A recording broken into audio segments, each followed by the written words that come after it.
জগৎখ্যাত মাওলানা Jalaluddin Mohammad Rumi রহমাতুল্লাহ সুফি কবি হিসেবে, আধ্যাত্মিক শিক্ষক এবং জীবনদর্শী শিক্ষক হিসেবে তার দর্শনের মূল বিষয় হল মানুষের অন্তর্নিহিত শক্তি এবং মহত্ত্ব।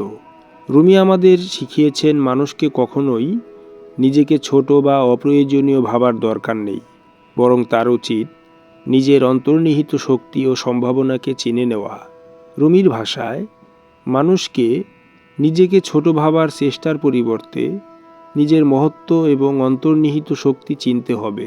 এই ভিডিওতে আমরা রুমির দর্শন থেকে আত্মবিশ্বাস, আত্মচিন্তা এবং অন্তর্নিহিত শক্তি উদ্ভাবনের দিক বিশ্লেষণ করব।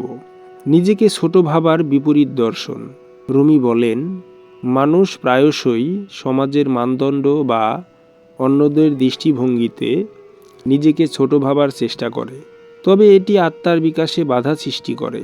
দেওয়ানে শামস এ তাবরিজে রুমি লিখেছেন, নিজেকে ছোট বোঝা মানে নিজের মধ্যে লুকানো আলোকে অস্বীকার করা, অর্থাৎ মানুষের মহত্ত্ব তার অন্তরের শক্তি এবং সম্ভাবনায় নিহিত।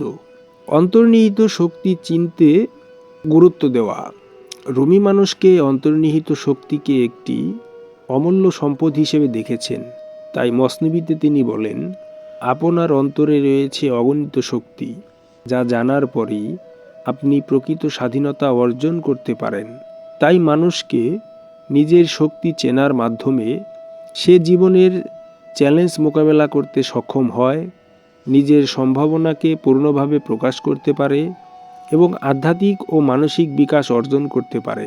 রুমি দর্শনের মূল শিক্ষাগুলো বাস্তব জীবনে প্রয়োগ করা যায়, যেমন নিজের দক্ষতা ও গুণাবলীর স্বীকৃতি, নিজের সৃজনশীলতা, জ্ঞান এবং দক্ষতাকে মূল্যায়ন করা, প্রতিদিনের কাজ এবং লক্ষ্য অর্জনের ক্ষেত্রে নিজের শক্তিকে কাজে লাগানো, আল্লাহর সৃষ্টিকে উপলব্ধি করে নিজের জীবনে আত্মবিশ্বাস এবং প্রজ্ঞার উদ্ভাবন করা, নিজের মহত্ত্বকে চিনে নিয়ে অন্যদের জন্য অনুপ্রেরণার উৎস হওয়া।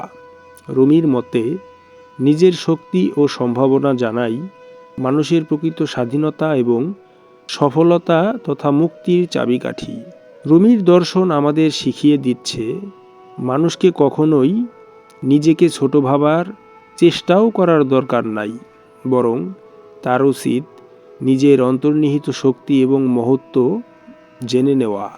নিজের সম্ভাবনা ও শক্তিকে সঠিকভাবে চেনার মাধ্যমে আমরা জীবনের চ্যালেঞ্জ মোকাবেলা করতে পারি এবং আধ্যাত্মিক ও মানসিক বিকাশ অর্জন করতে পারি। তাই মূল বক্তব্যই হচ্ছে, রুমির দর্শনে নিজের ভিতরের শক্তি চেনে নেওয়া হলো জীবনের প্রকৃত স্বাধীনতা এবং মহত্ত্বের প্রকাশ, আর যেখানে নিহিত রয়েছে অনন্ত মুক্তির দেশে অবস্থানের চেতনা।